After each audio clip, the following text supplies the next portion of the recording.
not only is you're insecure a thing, but I do see a lot of instances of this control. I see a lot of issues on that.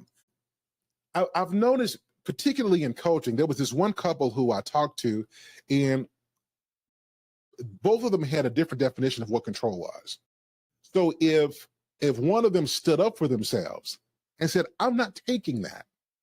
Like, if you talk to me this way, we're just not talking. Like, if you speak to me in a disrespectful manner, we're not having a conversation. Well, one person said, you're trying to be controlling. You're trying to control the way I talk. Now, everybody, let's pause here for a second. If you have a conversation with somebody, and let's say that they're being aggressive and disrespectful, and you say, hey guys, like, we can have a conversation, but you can't talk to me like this. Guys, is that controlling? If that's controlling, put 1 in the chat. If it is not controlling, put 2 in the chat. I'm going to give you the scenario again. Let's say I'm talking to No Captivity, or I'm talking to Scam Likely. I'm talking to somebody, and I'm coming off, and I'm straight going, I'm speaking the way I speak because this is who I am. And they're like, hold on, wait a minute, hold on.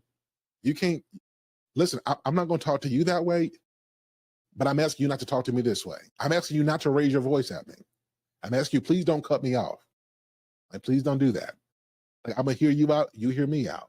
If you said that, is that control? I'm telling you, the answer to that question is an unequivocal, a resounding no. But in my coaching session, one person thought that was, because to them, they don't have the opportunity to just be themselves.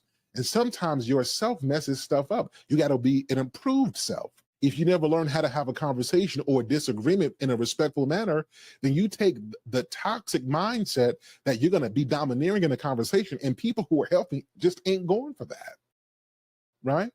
So it's not an unhealthy thing. It is called a boundary. And so I want to be careful. Like, we don't want to call people having legitimate boundaries and they are really reciprocating what they're asking you of. That is not a control thing. The other thing when it comes to sex, like, sometimes there is a thing about sex. There's a thing about you using this as a control thing.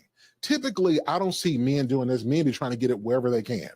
You know, I've seen women do this, but in certain instances, I have seen it on both sides. And here's my belief about this. If there are 2 different things happening here. If a person is saying, listen, I'm not interested, like this is particularly for married folks. If I'm just not interested, like, I just don't want it. It's not that I don't want you. It just, I don't want it. There's a couple different things. What's going on in life? Like, what's happening in terms of their stress levels? Like, what's going on at the job, or did they lose their job? What's going on with their health? Or are they having, issues with their health? What's going on in their family? Did somebody pass away? Is somebody sick? There are a plethora of issues that can contribute to somebody's libido.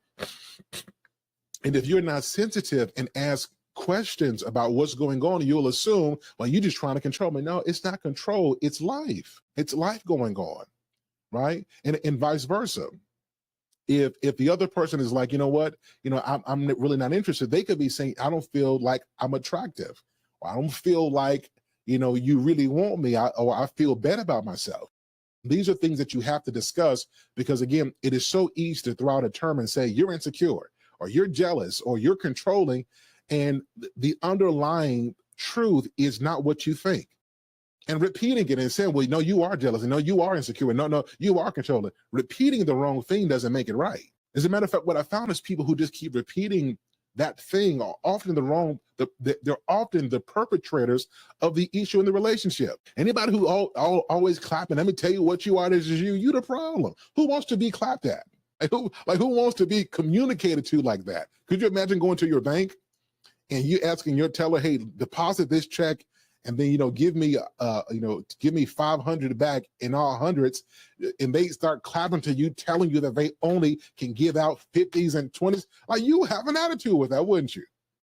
Because it's how you speak to a person, how you talk to them dictates what you get out. Your input determines their output, or it at least influences it. And so everybody, we're going to be careful with these adverbs. We're going to be careful with these words we pronounce on people. We got to be careful with that. Sometimes if you're not getting what you want, look at what you're giving, and that may give you insight on what you need to change or improve.